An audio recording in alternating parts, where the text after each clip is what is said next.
everyone, I'm Rolf. I'm the executive chef at Gadabout, and I'm just filming another video of some cool dinner ideas now that we're, again, still stuck inside for the COVID-19 nonsense.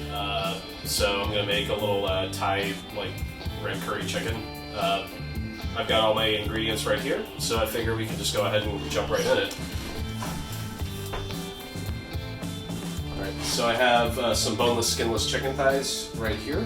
I've got my pot with oil all heated up, so I'm just going to add that.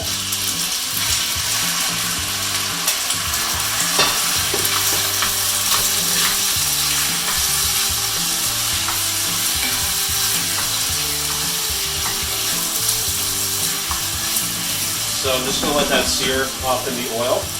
Season it pretty liberally with some salt.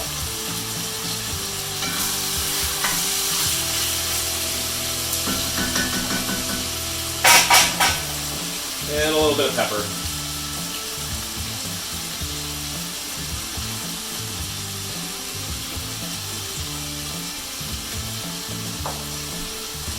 A little bit more salt. And we're just going to kind of season as we go, because at every step of cooking, when you add the meat, when you add the vegetables, you're trying to develop more and more flavor. So I don't just like to cook everything and then add the salt, add the pepper, add the spice, and the acid at the end. I like to do it in steps so that you just constantly get more and more flavor developing. So I'm just going to kind of clean as I go. So it's been about 10 minutes of cooking on high heat. We've got the boneless, skinless chicken thighs all diced up and cooking in a pan. So even on high heat, even with oil in the pan, if you don't use a pan or a pot that's big enough, sometimes it'll affect the way your protein sears. So it took a little bit longer here than we usually do, but this is the biggest pan I have, so it's fine. It's all being served in one pot anyway. It's going to be delicious.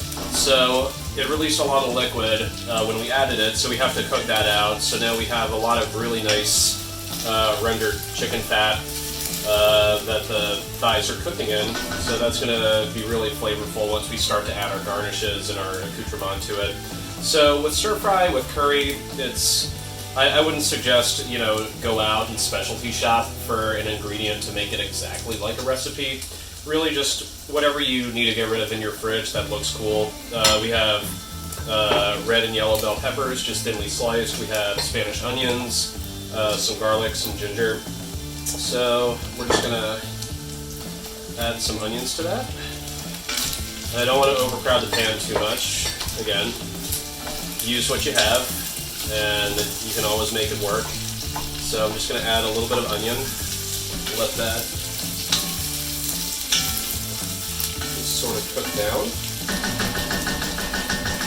And if you have a little left over, that's perfectly fine. And then we're going to follow that up with some of our red and some of our yellow bell peppers. A little more of that. That sizzling away. My entire house smells like chicken, so I'm pretty excited about that. We're off to a good start. So I'm just going to let these vegetables soften. These flavors will marry together. I'm going to season it with a little bit more salt because we're developing flavor at every turn. Handful more pepper. If I can just get this thing open. Perfect.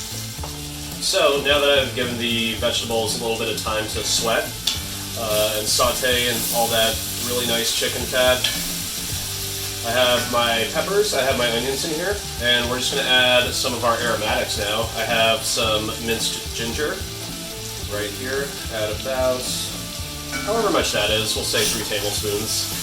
And I still have a little bit left over. So I'm going to let that cook down. And then I have really thinly sliced garlic, and we're just going to, just like emerald, just add pretty much all of it. Cool. And then I'm going to let that cook down for another couple of minutes, and then we are going to add our curry paste. So even everybody makes this differently pretty much.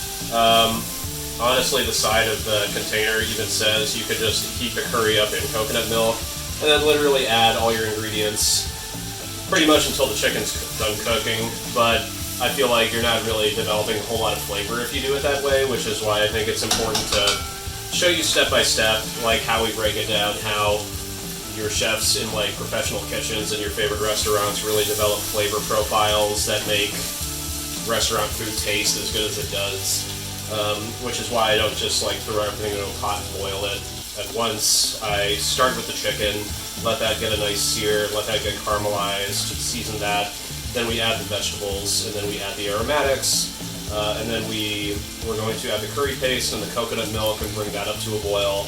And then we're just going to let all those flavors meld. We're going to adjust the seasoning, and then we're going to add some of our finishing garnishes.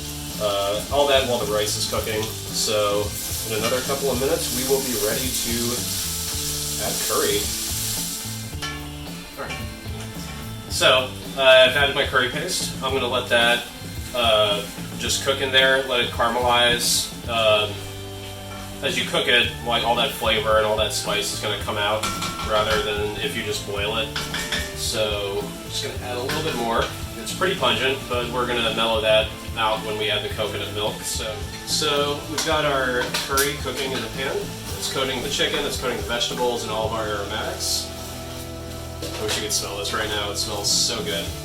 So I feel like I've fried off the curry paste to a point where I'm going to add the coconut milk. So,